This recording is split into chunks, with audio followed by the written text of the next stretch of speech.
to welcome our guest for today. Malcolm Cruz is a seasoned design director, graphic designer with the broad experience in leading graphic design for global organizations within the apparel industry, combining brand and agency experience while also possessing a deep understanding of trends and its relation to the variety of consumers and consumer environments, and having built and nurtured labels from upstarts to brands with $5 billion plus in business.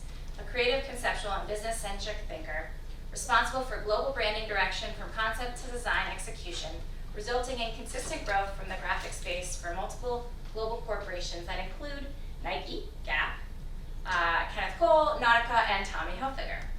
Malcolm's current role as design director at Tommy, he leads the Tommy Hilfiger North America men's graphic tee and branding direction. He works with design, business partners, and senior leadership to conceptualize seasonal stories and direction based on trends, opportunities, selling analysis, and strategy. In addition to his corporate experience, Malcolm has his own consulting design LLC, Malcolm Cruz Design, in which he specializes in art direction and graphic design projects where he designs or oversees branding, logo development, apparel packaging, directional visual presentations, marketing collateral, website design, and apparel graphics. Malcolm has a Bachelor of Fine Arts from Rutgers University's Mason Goss School of Arts. Mason Gross. Mason Gross, sorry. Thank you for joining us today. Let's get our chairs over and turn on this thing here. Which one am I? No, it's perfect. We can move on a little bit more. How you guys doing? Thanks for being here. That sound good. I never Yeah. heard myself described. I mean, it's an impressive background. Ending on my typo, but tell us more about the Mason Gross School and your experience that you had there. Sure. So I grew up in New Jersey. Kind of, I knew I was always going to be like in the arts, have some sort of art career. Didn't know what it was going to be. So I think that's kind of what steered me to a big university experience, but to be in a small art school within that kind of space. So I think I wanted kind of that college experience. I wanted to go to football games and do all that stuff. I also kind of wanted to be an art student, art major. So Mason Gross was kind of a great school for that. It was specialized in acting, and music, and obviously visual arts that I did. I think they actually were known at the time for their master's program, so they had a really good master's of visual arts as well. So that's kind of what brought me there. Yeah, it's awesome. Is there anything that you feel like you studied there that really set you up for success? It's what again, what I liked about it was the kind of broad scale of the education that I got. So I was, not only was I doing like graphic design kind of concentration classes, but photography was one of my favorite classes, drawing was one of my favorite classes, but also some of the classes like psychology and things that weren't necessarily in the basically art school. So I would kind of be sitting in these classes with regular students, not the art students. So it was kind of just to get a different kind of perspective from people not in my field. I think that was kind of one of the best things I got out of going to like a big university, being in a small art school in a big university. It's kind of variety of friends. People you met along the way. Yeah, that's really cool. Did you have a favorite course?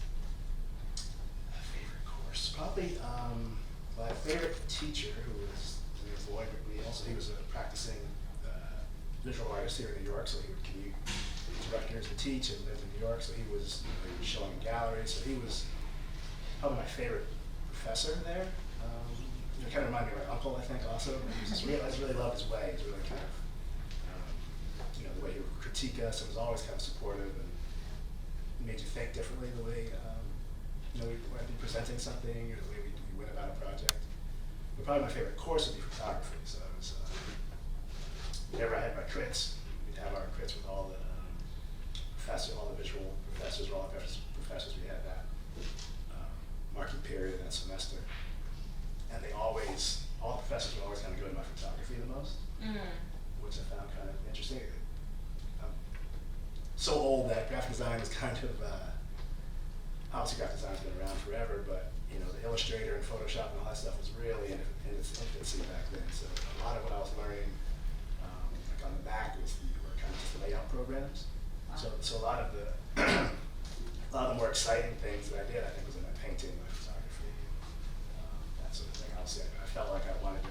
the arts, but I also wanted to have a job.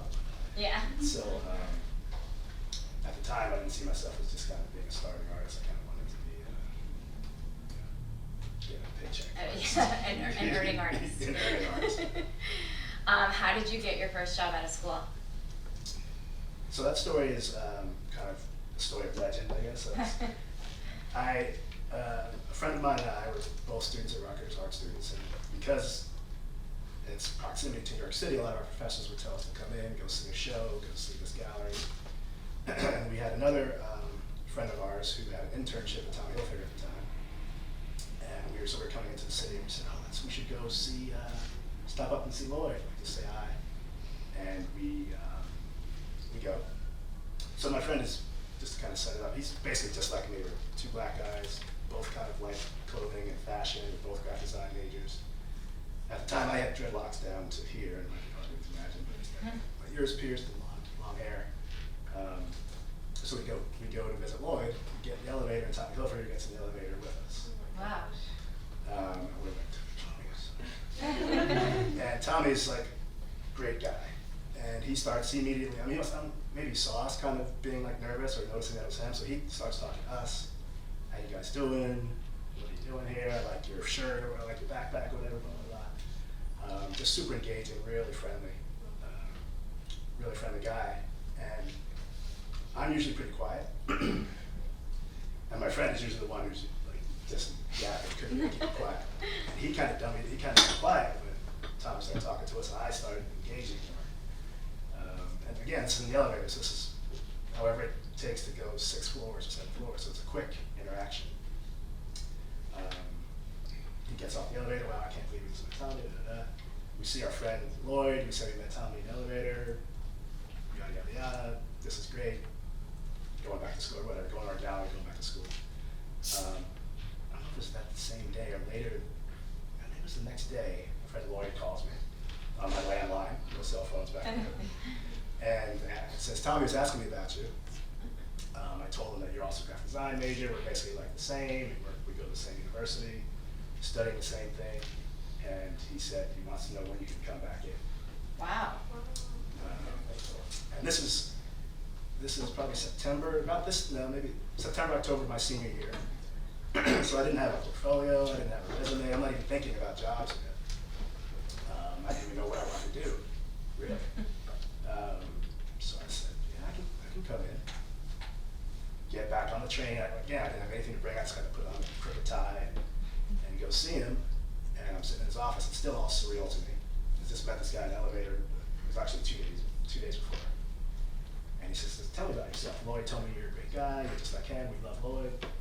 So I just gave a little background, who I am, what I'm studying. It wasn't that long, it was probably 15 or 20 minutes or so. And he said, well, when can you start? And I was like, what? Start like working? Like really? Like, yeah, Lloyd speaks really highly of it. And he said, you know the computer, right? And at the time I did, but not really. Yeah. I was like, yeah, sure. He said, okay, when can you start? And when I tell a story, like in the movies, they'd be like, I'll start right now or start tomorrow. And I think about my parents, and I was like, my senior year, and I was a 5th year senior. I was like, I got to finish school. Yeah. I'm like, I'll start the day after my last final. He said, okay, there's a job here for you. Wow. There's a job here for you when you graduate. Couldn't believe it. That's a successful elevator pitch. Yeah. So the elevator pitch is a real thing. There's no advice I can give you how to get a job. It's for that to happen. It's one in a million. Stars have to align. Stars have to really align. But he was to his word, and that's what started in May of the following year, whenever it was. That's awesome. Yeah. That's great. Wow. Someone else that was here this semester told us that they had an elevator story too, right? Are you guys remembering this? They had like a really impactful elevator. So I mean, it's a real thing you have to be prepared for. Yeah, So you just never know. Yeah. I told the class a couple weeks ago that I worked at Ralph Lauren for almost 10 years, and the only time I ever saw him was in an elevator. Similar situation. I don't think I did as good a job. I didn't get promoted or anything. So gotta learn from you. So after that, so you started with Tommy Hilfiger right from graduation, and then. Yeah, I started at Tommy. So I was again a graphic designer. I didn't even realize that was a job at the time. Like I designed t-shirts and all the branding. So everywhere you see Tommy or Hilfiger or whatever on garments and stuff that I've done ever since '93. I wasn't there the whole time, but I've kind of come full circle. Maybe I should do more about that. But, so I was kind of learning on the job. I took those months of me lying and saying I did a computer to teach myself a computer. But you really do all your, at least I did. I did all my learning at work, kind of trial by fire. So it was really kind of, figuring out as I went. Because again, there are no classes in fashion graphics or what have you, knowing about techniques. Yeah. How to set things up for the factory, how to set up files for the factory. Just kind of learn from your coworkers and just kind of learn as you go. So. An exciting time to be there too. It was. This was like so this was 93, 94. So Tommy Hilfiger at the time was just like exploding. It was just like, to be a designer there, you're almost like a celebrity on the street. It was just like the coolest place to kind of work and be. There weren't a lot of other brands out there.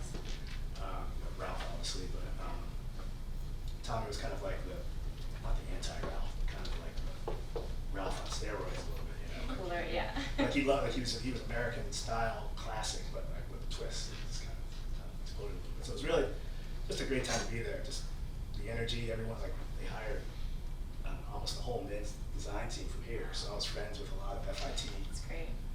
FIT designers. And so they were all friends from here. We're all about the same age. So it's really an amazing time to be there. Yeah. Was it owned by PVH at the time? No, it was just independent. It was independent. Yeah. What I was wondering next was kind of your whole career path. So how long were you there, and then where'd you go next? So I was there for 3 years, 3.5 years or so. And then, I don't know if it's still this way in the industry, but at the time, if you really want to make a leap in your kind of career, salary especially, sometimes you have to leave and go somewhere else, especially when you had like such a hot brand like Tommy. Companies and brands were coming kind of to find us. A lot of my friends and coworkers like went out to Nike because I think they made this like a push for like Tommy's hot, goes get those guys, go get those designers. So felt like my time was up there. I guess I could have grown if I was a little more patient, but I was just kind of I was 25 or so, and I went to Fat Farm. If you guys ever heard of Fat Farm? It's like kind of one of the first kind of urban kind of hip hop brands, but it also was like this preppy kind of inspired stuff. So that was kind of right in my wheelhouse. But kind of at least my little caution to those out there who kind of start in the corporate world and then go to something smaller and not quite as organized, we'll say. I realized that I was kind of a little more suited for corporate, at least at the time. I was kind of used to, you get paid every 2 weeks. You had a retirement fund set up for you. Benefits were great. We're at Fat Farm. It was Friday, and they're like, "Oh, the checks didn't come in. We'll get you on Monday," kind of thing. Oh gosh. Was there any money for the weekend? So it was that kind of vibe. It was fun to work there. I worked with Russell Simmons a lot. So that, brother run DMC. So kind of met a lot of people being in his universe. But I decided that it was not really for me. It's fun, but not really for me. So then I went to the Gap for 3 years. I was head of graphic design there. So also as I'm making these moves, I'm kind of working my way up in my career, title-wise, as well as monetarily and experience and everything that goes along with it. Did you go to San Francisco with that, or was it here? It was here. It was here. Yeah, so they're called the NYPD actually, so it was New York Product Development. So the Gap for 3 years, and then Nike for a short amount of time. I was also in New York, so that was just a fun job. We were kind of they call us the New York Design Pod capsule, because we were kind of one of their first tests into like fashion, really. So they were noticing that a lot of brands like Tommy and Ralph, so there's Ralph ran sport, Mm-hmm. Yeah.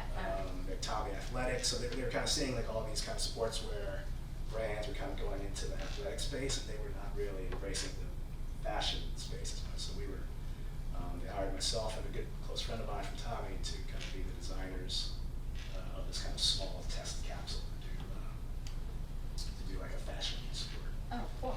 So we were two weeks of the month we were in New York, and then we'd go out to Oregon and present ideas and have meetings. So it was fun, but just not really sustainable for a long. I think money-wise in there, and I was having great times. Yeah. You get to leave New York and go hang out in Oregon for a few Beautiful days. place, yeah. It's beautiful. I snowboard, so I go snowboarding out there. But that was unfortunately short-lived. What did I do after that? It's kind of cool. Oh, right. Right. Maybe, I don't know. Um, I don't know if that was next. Well, actually, after that, I went again with my same friend who was at Nike. He ended up in Spain, Madrid. So we went to, and he was there working as a consultant for Pepe Jeans, which was also owned by the same European owners of Tommy there, so it was that connection.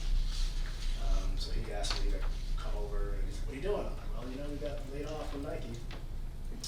So he said, "Come on over here, they need us." So we went, and he stayed a little longer, but I worked in Madrid for a year doing graphic design for Pepe Jeans, which was just an amazing experience to work in Europe, to work on work on my Spanish as well. Yeah, I was going to ask you, do you speak? The office was mostly English speaking. There's a lot of actually Brits who worked there as well. There's people from Spain, like coworkers from Spain. So it's mostly an English speaking office. I actually would have rather been more Spanish speaking. So You would have had to, yeah. had to learn it. So that was fun, but I knew that was going to be that was just kind of for the experience of it. I knew that was always going to be based out in New York. I knew again that was kind of a consulting gig, so that was again I kind of fall back to the stability of these kind of bigger jobs and bigger roles and bigger companies. So then after that, I went into marketing and advertising. So at the time, I was also trying to think of, okay, I do T-shirts, graphics for clothing. Like, how long am I going to do this for? Maybe I need to question. Maybe I need to kind of segue my experience and my talent into other worlds, other ways that I could see doing when I'm 60 or 70. So I went into marketing and advertising. I worked for a company called brand called Arnell Group. So Peter Arnell, he was the kind of principal president of this ad agency. So it was really a small boutique agency. They had Tommy was one of their clients, Con Edison was a client, Orangina, I think. So they kind of had, if you're a good, they say a good advertising agency has an alcohol, a car, probably cigarettes back then, but so I actually worked on Reebok, so I was trying to get out of fashion, but still semi in it. But that was a really great new experience where we were just kind of really testing the ways of marketing and advertising. Again, this is not pre-internet, but the internet was really at its infancy, so that really wasn't a world we were digging into yet, at least not my team. So we were doing traditional advertising where it was billboards, print advertising, packaging, that sort of thing. So again, loved it, but it was harder work than I really wanted to go into. It was literally 24-hour days of working at like 5 in the morning in the office. And I'm like I'm no good at 4 a.m. Yeah, yeah. And we did that. Once my fourth time doing that, I was like, all right, fashion's hard, but it's not like this hard. Yeah. And he was a bit of a yeller too, so he was a little nuts. So then left there. Well, I didn't leave there without a job, so I was interviewing with Kenneth Cole when I knew I wanted to leave. So got a job with Kenneth Cole, which I was there for 5 or 6 years, which was not a brand that I personally related to, but the work was really special, and I really loved doing the work there as well. So Kenneth Cole, a little consulting in between, then Nautica for another 6 years. Also headed their graphic design, all their graphics and branding for apparel on product stuff. And then now I came back full circle and back at Tommy. That's great. Yeah. Good for Tommy, all that experience you picked up along the way. Yeah. And I've always been in touch with Tommy. Tommy's like the kind of guy I go around about that. So I'm good friends with his brother Andy.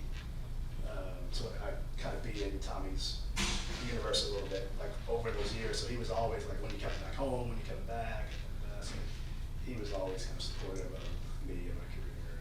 That's great. That's really awesome. So you kind of dabbled in Portland and also worked in Madrid a little bit. Yeah. I wonder if you could tell us a little bit about the differences in personality between the three cities you worked in. Obviously, very different personalities. Spain was, it was a weird time to be there. Actually, had just left New York in August, and then 9/11 happened like 2 days later. Or not 2 days, 2 weeks later after I just gotten there. So it was a weird time to have lived in New York for 10 years prior, 10 or whatever, 8 years prior. Yeah. I get there in 2 weeks and 9/11 happened. So it was, the world was kind of, it was a weird kind of energy to be living in, abroad especially. But at the time, like, once people found out I was American and 9/11 just happened, it was like, people were giving hugs and like buying me a beer, and it was like, people still like loved Americans back then. Yeah. It was really nice. So, but also working for an international brand like that, like I was saying earlier, like there were a lot of Brits who worked there. There were a lot of Spanish people from Madrid and all over Spain who worked there. So it was really just like a nice place to get different perspectives from people, like different totally lifestyles. I'd go out with our Spain friends who live there. They speak Spanish. We'd go out and get dinner and drinks, and they're all speaking Spanish. That would help me learn Spanish because I didn't want them to have to break off and have to speak English. Right. It was just like a real, and then being in Spain, being in Europe, you could travel everywhere. So every weekend, and I was there with my friend from here also, and he speaks Spanish. So we would travel wherever. Let's go to Zurich for the weekend. Our friends in Zurich. So you could just pop to all these amazing places, not only in Spain but just in Europe. Wow. Yeah. Really easily. So it was, I didn't get to study abroad, so it was kind of like my version of studying abroad, I guess. Yeah. Yeah. That's awesome. But yeah, so you meet, my intern at the time, Pepe, I'm like godfather to one of her kids, so you kind of, you make sometimes you can make like these lifelong connections to people who are. You never would have met otherwise. Yeah. Yeah, that's really cool. And what about Portland? Or I don't know if you got a feel for it, if you were just there. Well, we would pop in and traveling. out again. It was Yeah. traveling, and it was a lot of our friends from Nike who were. And that's a city that's changed True. so Yeah, much. there's since probably then. nothing, right? I mean, it's Yeah. like I said, this is 20 years ago. Almost. Yeah. And we, it was a lot of our friends from Tommy. The first time I said Tommy, like Nike came and got all the Tommy people. Like, so our friends from Tommy were out in Portland. So by the time we got there, they were kind of more senior people, and they were really established in Portland. So we'd get there. So it's kind of hard to say the different personalities because it was just like our New York friends who were. Yeah, so they probably work similar. Yeah, so it was similar, but obviously the lifestyle is, it's pretty sweet. More outdoorsy. It's pretty Yeah. outdoorsy. Like, we go snowboarding every weekend, That's great. barbecue, and it was really cool. Yeah, I love your story and that you kind of travel with a friend to so many different hops. Yeah, my one buddy, his name's Ubi. He's just like this adventurous spirit, kind of. He's got a little bit more of the, I don't know, they say fair, but just kind of really like, kind of like a fuck it kind of attitude. And still has to this day. Now he's married, has a kid, but he's still very just kind of adventurous. And like, let's do this. You want to do this? That's awesome. And I'm glad he keeps bringing me along, so I'm a little bit more subdued, especially these days. But Yeah. he keeps pulling me out of my shell. Yeah, it's great. My class that I was teaching this morning, I was talking about resumes and building your own brand, and how you never know who it is that's going to be the one that is, helping you get a job. Because you think that, you go to a networking event and you meet the people who will help you, but it could just be your friend that's sitting next to you now, who 5 years from now works at the company you want to work at. So it's important to be building your brand at all times with all the people you're sitting around. Yeah, talk to shaking hands in the everyone. back. I like it. Don't burn any bridges. And Yeah. I got my first internship when I was at Rutgers, I got through a friend who had nothing to do with fashion. She was studying, I don't know, liberal arts or something. And she's like, oh, wait, you want to do fashion? Oh, wait, my mom went to Saks Fifth Avenue in the marketing department. Maybe would you want to do that? And then I got an internship at Saks. So great. So it's really just, be open to anything and everything. Present yourself well. Yeah. Well, this is a hard question to answer, but I wonder if you could talk to us about what a typical week looks like for you in your current role in graphic design. They do shift a lot. Yeah. I'll give this week as an example. So this week, like I was just at the office today. Mondays are usually pretty quiet. We're still doing kind of a hybrid model our office is on Madison 40th. So Mondays and Fridays, most people are working from home. Tuesday, Wednesday, Thursday are just like busy days in the office. Today I had a fitting. We're doing this partnership with Mercedes-Benz. So we have a big meeting this week, big presentation. So some of us went into the office today to kind of prepare for this meeting. He's got a bunch of samples in, make sure everything looks good, because it's a big deal. Mercedes is tough people to work with sometimes. So that's today, and that meeting will be on Wednesday, but then we also have our, working on Spring 24. So we have that concept presentation coming up this week as well. So that comes from Global Leadership. So Tommy's actually based out of Amsterdam. So that's where kind of all the creative direction and pretty much everything comes from there. And we in North America interpret that direction and we'll tweak it and make it relevant for the North American consumer. So we'll kind of if the direction is Boston Prep School, they'll look at their images and imagery and like kind of descriptions of it might be totally, we'll say off. Like for us being Americans, we're kind of like, oh, that's not right. You never say that. You never say like upstate, downstate, or we'll put like upstate on a t-shirt, like New York or downstate kind of thing. So it's very kind of, Yeah. sometimes it gets a little lost in Like translation. prison, isn't it? Exactly. Yeah. So we'll put our spin on it also. So that's kind of what, like graphics will kind of take that direction of inspiration and then kind of go out and find and tell the story from our perspective. So that's part of it. And there's also this whole kind of technical kind of system side of it. That's a big part of, especially working in big corporate design spaces. There's a lot of tech packing and reviewing submits of a lot of, we get samples in from the vendors and the factories, and the factory wants to hear about feedback. Did they do it right? Is the color right? Is it supposed to look this way? Does it match the artwork? So a lot of that is inputting comments for that, sending that back. A lot of mix of all that stuff, I think, in a week. Yeah, it's great. Thank you. A lot of meetings too. Yeah. In your current configured team, what does an entry-level job look like? So you'd be a junior designer. You'd come in and you're kind of shadowing your senior. So someone under me would be probably the senior designer, and under that would be an entry level. Uh-huh. And they would come in and they're doing everything. They're kind of in all the meetings. They're kind of taking their notes.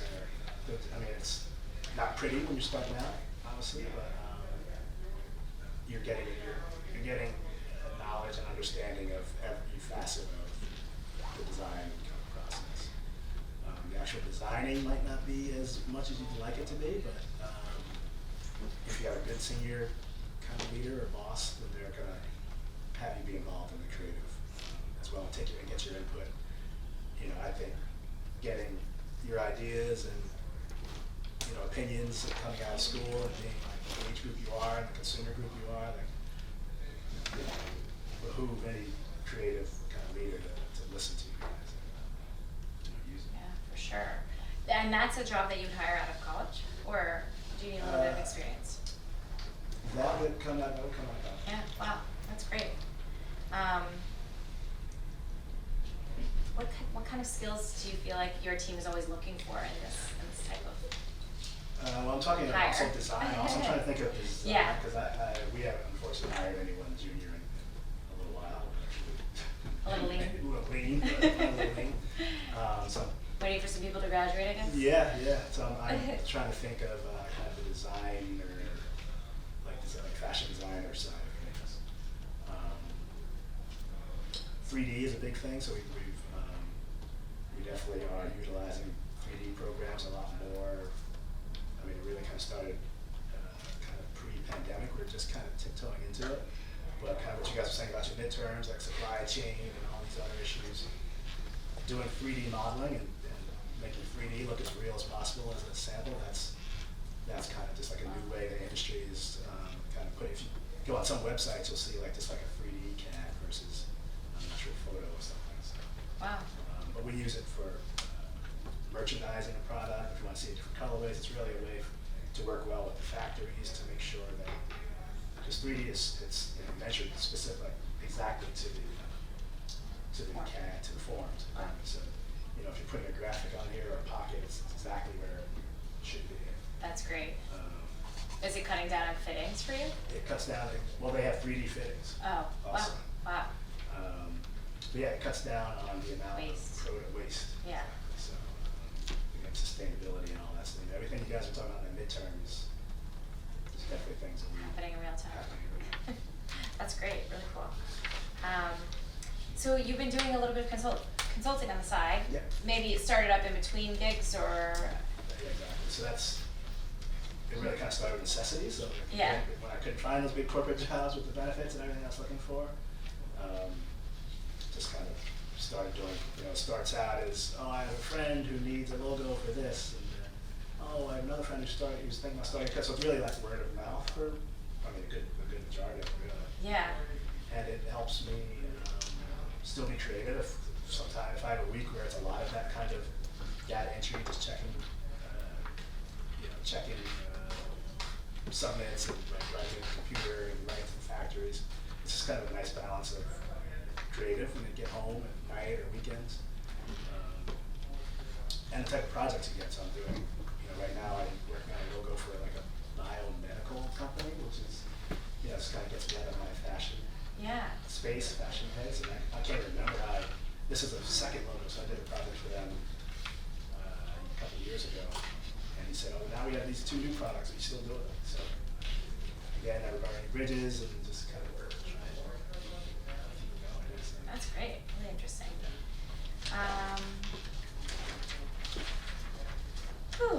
Where do you feel like is your favorite place that you worked?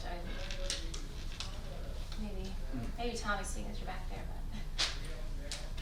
Tommy was the funnest place, probably. Favorite place. It's probably one you wouldn't expect. Like Kenneth Cole was probably my favorite Oh, place. yeah. Which again, that's probably the brand that I connected with the least, like actual product wise. I don't know. I think maybe I had a bill. I worked there for like 6 years. Yeah. But I was based out of the marketing department there, so I was kind of a bridge between marketing, advertising, and product. So it was a role that they created for me. It hadn't existed before. Oh, wow. And it let me have my foot in these 2 worlds that I had been doing. That's really interesting.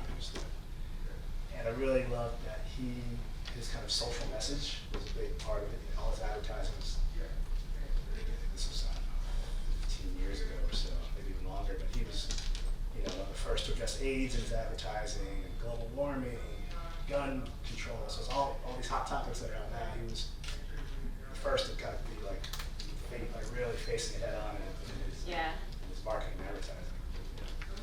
Inclusivity, diversity in his models. So it was really like in that way rewarding, but it also for me personally, I would, we had a small capsule line called Awareness. So it was AWE, like aware, EARNESS. So I helped come up with the name, like worked on it by myself, worked with a team to come up with the name, I designed a logo for it, and then I designed t-shirts and branding and packaging for it. And then I did the ad for it. So the ad was on like the West Side Highway, the billboard. It was in the New York Post as an ad. Cool. So it's kind of like for a company that was that size, for me to be able to kind of touch and affect all those parts in a capsule of the project, I think it's pretty rare. That's awesome. It's really, especially the stuff that I was so again with the global warming, and especially like what it was that I was doing. Yeah, that's great. Do you have someone along the way that you've worked for, a boss perhaps, or maybe just someone who you've worked under that really stands out to you as a great person to have worked for?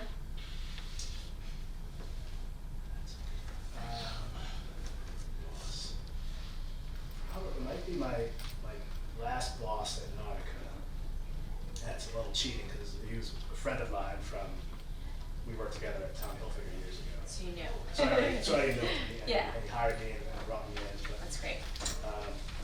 I mean, not even just for me, I think a lot of people would answer that he was a great boss, but he was really open to everyone's opinions and ideas. He's just kind of, his way was really kind of inviting of all ideas. Yeah. He didn't kind of, he didn't feel like the boss. He was the boss, but, you know, really just kind of took his time to understand everyone's opinion and to accept everyone's opinion and to take ideas from people. We traveled a lot for work, so we were pretty like-minded also. We kind of Yeah. grew up in Jersey. And I knew his parents, we go to the beach, and I see his parents at the beach, so it was really kind of like a friendship boss. That's great. It's a little bit of a cheating answer. Yeah. You know, he had a great kind of style sense and aesthetic. Yeah, I feel like I focus so much in this class about how to make yourself more hireable and what everyone's looking for, but it's not so long until you become the boss, so it's always good to hear what it is that makes someone great to work for, because the best thing for your business is to keep everything improving, so. I think teaching, I mean, you know, he also taught without knowing he was teaching, I think, also. I think that's not being too pushy, just kind of, again, just like, I never thought I'd be up here talking to anyone about like what I've done, so it's, you know, you just kind of teach without, you know, knowing you're doing it. Without you. Yeah, anyone around him, that's great, that's really cool. I wonder if you could share with us what you feel like you're most proud of in your career so far. It might be that Kenneth Cole stuff I was just talking about. So Yeah. I think, again, like I said, we're really hitting all these topics that were not in vogue at the time to be talking about. Yeah, Um, and just knowing it was the right just thing. knowing that it was Yeah. like, maybe not putting dollars in, you know, maybe not equaling out to selling, you know, selling out. Yeah. Not selling out, you know, like selling. Selling the product selling out, the product yeah. out. So I think him just kind of always sticking to his guns and really being true to who he was. And again, he was another good boss, actually, Yeah. also, accepting of ideas and just really understanding. So that was probably so proud. That's great, cool. Where do you get your inspiration for design work? Any unique places that you get inspiration in? Unique place? I don't know. I mean, I don't know if it's unique. I'm a big vintage guy, so I love vintage clothes, vintage furniture, matchbooks, old labels, like literally anything. So we do a lot of travel. We did pre-COVID. Haven't picked up just yet again. Yeah. We do a lot of travel for kind of vintage inspiration also. Oh, Because it's just easier, you know, a lot of brands, you know, if you're a designer at Ralph or any kind of other brands that are in our space, Aeropostale, Abercrombie, what have you. If you're not traveling and going out and seeing kind of different stuff, everyone's like a hype beast. Everyone's kind of looking at the same stuff online. So if you're not out, you know, you go to like Brimfield, which is this antiques fair in Massachusetts. So you know, you go there, we buy like whatever, an old peanut can or an old book or old kind of letters with cool monograms on the top. So that's what one good thing about being in graphics and vintage. Like you're not just buying clothes; you're looking for everything. yeah. Get inspired by everything. I'd say that is, and my boss he's a big vintage guy, so he's taught me and inspired me about secret places and like, different cities to go and all that sort of thing. Oh, nice. It's nice, but that's probably where I pull most of my inspiration. Yeah, that's great. What's the best place to go, if you can share? I would say that Brimfield is great. Is a good one. It's really good. It happens 3 times a year. We used to go to Tokyo a lot for work, so that's amazing. Like, surprisingly, they have amazing American vintage in Japan because they come over here and they buy like the best stuff. Oh, yeah.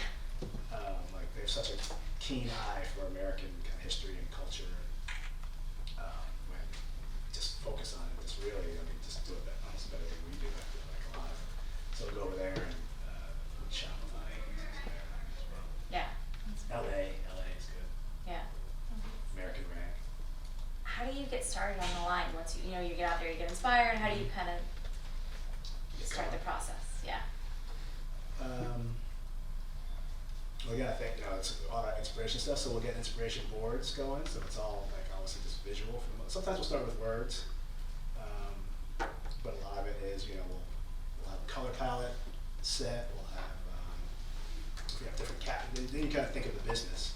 So it's like, okay, what's your kind of core, just branded logo business, then what's your kind of theme business? So like if I go back to that Boston prep school thing, like what does that look like? You're looking up old, vintage like Harvard crew yearbooks. You're kind of pulling all sorts of imagery, and again, hopefully you're using some of that vintage stuff to use, and just kind of getting that up on the wall and or board, and you just kind of so everyone can kind of see and get an idea of what you're feeling. And then it's very collaborative from there. You're kind of picking and moving, and maybe the sports stuff is this, and maybe that looks too vintage, or this is a great logo. Let's put this over here. So it's a lot of that, and then you just start. After you kind of get your kind of silos signed off on, again, a big kind of corporation, everyone's got to see everything and sign off before you get on to your next side, where you start sketching ideas and just getting on the computer and just messing around. Then you need to work with your merchants, and they tell you, you need 10 of these t-shirts, you need 5 long sleeve, so they kind of merchandise the collection for you and tell you what you're designing into. Then you're working with design, so if the designers have a hoodie or like sweater, do they need an intarsia graphic? Like, so you're after you kind of get the inspiration and the imagery down, then you're kind of trying to affect all that into the actual need and the ask of each season. That's great. Cool. You mentioned the 3D systems and the 3D CADing and fits and things like that, and that's a great nod to a little bit more sustainable approach. Yeah. Anything else that Tommy Hilfiger is doing that kind of stands out as a sustainable shift? It's their top initiative, I think, as a corporate. PVH, so PVH owns Tommy Hilfiger and Calvin Klein. That is, sustainability is like our top initiative for the whole brand.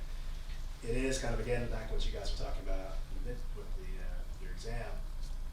It's a little more difficult these days with the supply chain and just cost of goods, really. I think I've heard that our fabric team has said that cotton is at like a 100-year high of cost right now. So obviously organic cotton is more expensive than regular cotton. So the process of using recycled, obviously that puts an extra step in it that's not, the business isn't set up for. They're kind of figuring it out as they're going, I feel like. So sustainability is a challenge because obviously it's something you want to do good. PVH really does care about the planet and everything. Really kind of kudos to the corporation for really focusing on these difficult things that they want to do good in. But then, we talk about circularity, but then circularity is also like an interesting thing for a corporation to talk about circularity, because that really means just like take that jacket you already bought and reuse it, redo it. So you're not going out to buy a new one. So that kind of obviously good for the planet, not so good for business. So it's that part is an interesting challenge. But cutting down on paper packaging, using recycled paper content if at all possible. So cutting like recycled metals, not using plastic. So cutting back on everything. I think the goal was pushed out. They wanted everything to be sustainable, but I think it's got to be a little bit more. Got to be looked at a little bit closer with all these other challenges. Yeah. National world. Yeah. Oh, that's great. It's good to hear. So we have 3 questions that we developed as a class at the beginning of the semester, and we've asked all of our guests them so far. But the first one is, in a field of people who all want to be unique in hiring, what really catches your eye to set someone apart? Well, I'm working with a mentee. So she's in high school. So I've kind of been telling her about things to get her into college, really. But Yeah. I think it can be used for anything that it's kind of thinking fully about a project or an assignment or anything. So, you know, I'll use her as an example. So she did this little project for herself. She's like, I want to restyle my mother. I want her to like wear better clothes or something. So she put together basically essentially like a lookbook for her mom. I was like, this is amazing. This is great. I was like, what if you push that and then you did this is what your mother should drink. This is the car your mother should drink. What if you did a full rebranding Of your mother. That's a little harsh for your mom, but it's really good. I think.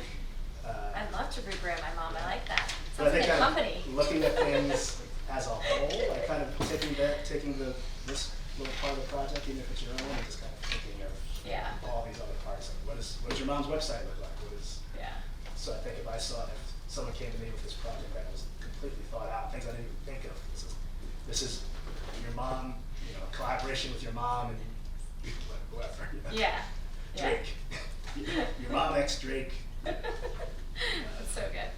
That kind of thing. I So like that that. I think would be an interesting project to see. You know, coming up. Yeah. And, you know, and also trends and understanding what's out there now, what's next. If it's not the metaverse, what is it? Yeah. If you have like you know, obviously no one can predict the future, but if you have an interesting perspective on that, I think would be great to see. Yeah. Yeah. Great. Thank you. If you had the chance to talk to yourself as a young graduate, what advice would you give yourself?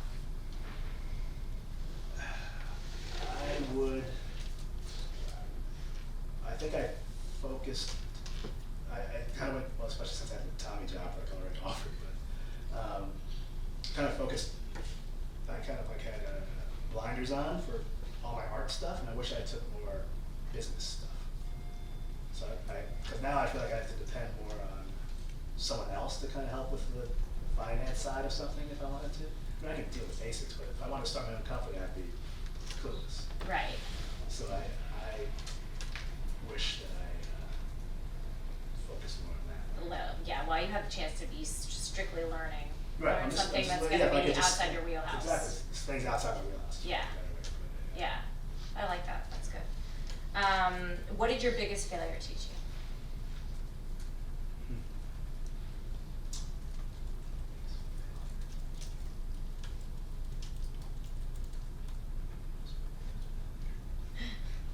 It's a hard question to answer. Yeah, Yeah, let's come back to Maybe, that. yeah. I'll open it up to the audience because I know there's a lot of great questions out with them. What's the kickoff? I saw your first. I was gonna ask you, when you switched to marketing and advertising, how do you feel like that impacted your design skills? Like, did anything change? Did you like? Well, it's funny, I think they kind of hired me, not hired me quickly, but I think what they liked is that I was coming at things not at like a marketing, like I didn't study it, like, so I was coming at things, I was doing these ads and kind of billboard ideas that almost looked like t-shirts. So I was almost more, not teaching them, but I almost used that side of my brain or that experience of mine into their world. But then, I think I also, like when I was just saying about what, a cool project about seeing it really blown out and seeing like the full scope of it, I think I got that from marketing and advertising. So we did this project called GOAT, and it was gonna be for Muhammad Ali. Muhammad Ali was gonna do these children's like healthy foods. It was called like GOAT, greatest of all time. And he was the original GOAT, like before everyone started calling like Tom Brady and Tiger Woods, like, it was just Muhammad Ali at the time. So we were assigned to kind of do the logo, but then I was like, oh, what if we do some packaging? And what if it's like a drink? And what is it? Again, this is kind of before the web, so websites weren't really going, but what does a billboard look like? What if we did what if we did like sweatpants? What if we did like a whole like workout suit? Like so, kind of just taking an idea and just kind of running with it, which you don't really do that much in like fashion, really. I think that's kind of what advertising marketing gave me the idea to do. So. Alexander. What are the like key things you feel has like changed in the fashion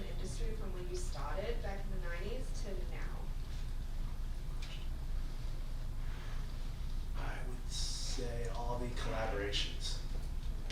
Probably like back then it was celebrities would, especially Tommy at the time, like the celebrities were coming in all the time, but they just kind of wanted some free clothes and like it never even like crossed their mind to kind of be like, oh, maybe you should hop in, design your own capsule. Like that was not really even thought of then. I mean, I guess there were partnerships like we did Formula One racing way back then, like, but not like an actual like personality or person. Because you guys do have a partnership with Lewis Hamilton, right? Yes. Yeah, Yes. that's cool. Yeah, that's like I said, we were talking about Mercedes before, so Yeah, that's cool. I've met Lewis a couple times. That's really cool. It's a fun partnership. It kind of became really popular, I guess, over COVID, like the Netflix show, Oh, yeah, Drive the Trucks, whatever. So that really boosted Formula One's popularity. So, and we just happened to start that partnership right around that time. So it was just kind of Yeah. good timing. But yeah, it's really interesting to work with Lewis and Toto and like all the Mercedes people. Yeah. That's cool. Yeah. Thank you. Yeah. Okay. So, with your background in fine arts and you've worked for brands with very different and distinct voices, how have you navigated expressing your own artistic voice in your work and complementing the voice of the brands that you've worked for? You know, as we're all expected to develop a voice as an individual, I'm expecting this challenge of their expectations of a brand, but then me as an individual, so I was wondering if you could speak to how you have navigated that in your career. I feel like I kind of sneak in my individual voice because at the end of the day, it's, you know, obviously it's not the case, but it's supposed to be Tommy Hilfiger designing all these clothes, so it's not like I'll sneak in like my name and stuff, that sort of thing. But I think I've also been lucky to work for brands that I get, like Nautica, Nike, Tommy, Gap are all kind of these clean, kind of preppy brands that I'm dressed like that now, but I kind of get at least. But I've always, it's funny, like when we do these shopping trips or we go on inspiration and I work on the men's team, so we'll be in Paris, these amazing cities, and I kind of feel bad for the female designers who are like stuck going in all these men's stores or in like these best shopping cities in the world, and we just constantly shop for men's stuff. So yeah, I mean, you kind of have to find the brand's voice and you're kind of sneaking it in your kind of own personal feel or aesthetic or design sense. I think it's want to see your creativity, but it shouldn't be like call out, oh, you did that.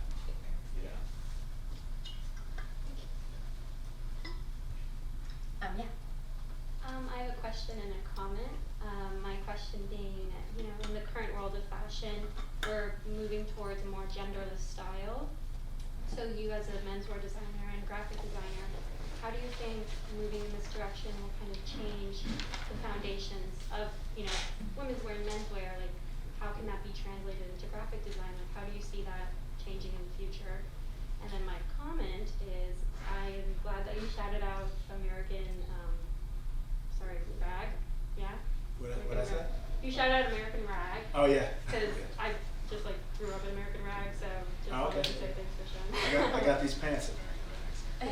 Great store, great everything about it. But yeah, so that was my comment, but question, why? Well, graphics actually is probably the easiest area that's kind of genderless. We kind of already share a lot of logos, Tommy especially, but we kind of already share the artwork in the women's. I think we're brands and ours and others are also doing a lot of these kind of, like you said, genderless silhouettes. So it's really, you know, just about size. It's, you know, colors are even not specific, and but yeah, graphics are pretty easy to convert, move around. I mean, we'll have a graphic that starts in men's, it'll go to women's, it'll go to kids. We'll do it in different techniques possibly, but it's, you don't really tell. It's not really designed some things in the past, and I guess Karen also are designed specifically gender in mind, but there's definitely a lot that have a fluidity to it. Kind of just occurred to me how risky your department is though for cancellations, right? Like, I mean, like for being canceled. I feel like the risk in graphics is Yeah, It's well, high. thankfully we don't do a lot of kind of like those old Abercrombie Yeah. crazy rude ones. Ours are pretty branded Tommy stuff. So Yeah. we don't really, for a while we haven't really gotten into that world. anything that could be Anything seen. controversial. Yeah, yeah. Yeah. What is your biggest challenge as a creative director between balancing being a leader and also having the pressure of keeping the company's relevance afloat?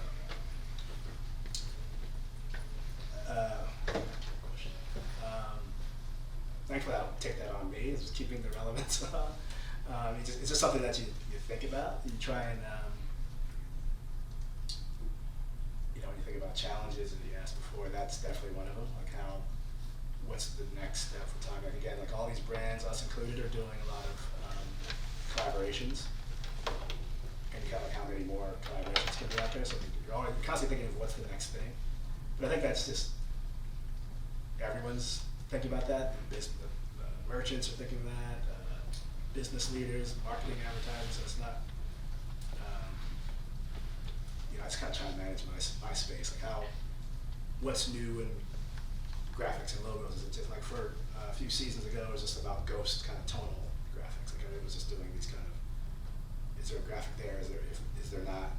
I was actually standing out here waiting, and I was kind of just seeing what kind of graphics all you guys are wearing. And it's like, well, it's all types. It's all types really, but it's there was like vintage ones. There's like big bold ones. It's on the back, different placements. So you're constantly thinking of what's new. So did we just become your next inspiration spot? Oh, yeah. It's gonna be your every Monday evening. It's creepy. Like I'll be looking at somebody, especially women's. I don't really understand women's graphics as well, so I'm always like saying what kind of graphic tees women wear. Yeah. Thanks. Yeah. Hi. So if two persons are going for one position in your company, and then one shows creativity but lack of technical skill, and the other one is opposite, which one is more likely to get Whoa. I like that question. So one has creativity, the one has technical skill, picked? Yeah. or So one has both. like one shows creativity but lack of technical skill, Oh, and the lack other of one is technical opposite. Oh, huh. That's hard to answer. Does it depend on the makeup of your current team? Maybe? Yeah, or maybe the role they're looking for. If it's more of like we're gonna need you to do help us with a lot more tech packs. Like the creativity side is minimal. Like a lot of times we're doing these kind of we'll have like Europe designs that we have to interpret pretty directly for our designs. So maybe that's the more technical side, and like because you'd be frustrated if you're too creative, and that's kind of the majority of your job. So it probably depends on the whatever role it is. Okay, thank you. But if you're super creative, you can work on the technical now while you're Yeah, here. it's always good. Yeah. Going back to like graphic wise and noticing graphics, is there a graphic that you're kind of tired of seeing that just kind of keeps repeating itself through like every brand? Is there just one where you're just like, seriously? Or like, Again. Just Well, one time? generally those are the ones that sell the best. Yeah. So that's the frustrating. Like even everyone, not just me, everyone is be like, really, this thing is still here? Like you guys ever seen that Tommy T-shirt? It's like long flag right here. Mhm. That's like a bestseller for 20 30 years right now. like years. And I'm like, doesn't everyone have one by now? Like who keeps buying it? So it's a thing that we're like, oh, it's still here, but it's literally kind of keeps the lights on. Yeah, it's like still benefiting. Like, Yeah, so Amy. Question, have you guys ever taken a poll on like why they choose this design over that? Do you ever like survey Yeah. customers for? I think the sales. I think the sales is the pull. Well, I mean, I feel like thinking on it on a psychological aspect, on like why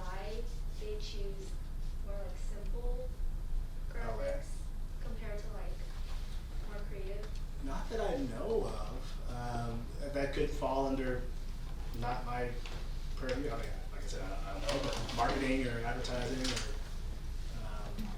analysts could be doing that stuff. I don't know, but to that point though, the simpler stuff is generally the better selling stuff. I would just be curious on like why it's a more best selling item. Yeah, no, it is interesting. I should search it up. I'll have to ask. I'll get back. Well, especially now with a little bit of a 90s revival, I could see why. I mean, how many supermodels were seen wearing a Tommy Hilfiger shirt in the 90s?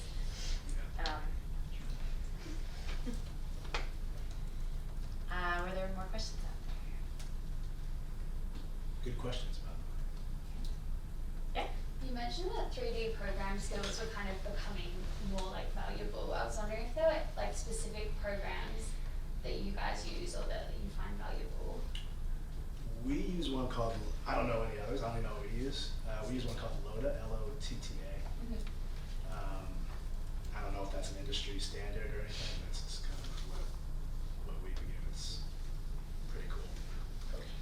Would it be something that you would love to see on someone's resume, that they have Yes. some experience with it? Yes, for sure. On the technical Yeah, skill front. Yeah. Good question. Anyone else out there? Well, thank you so much for joining us. This was great. A very different aspect of the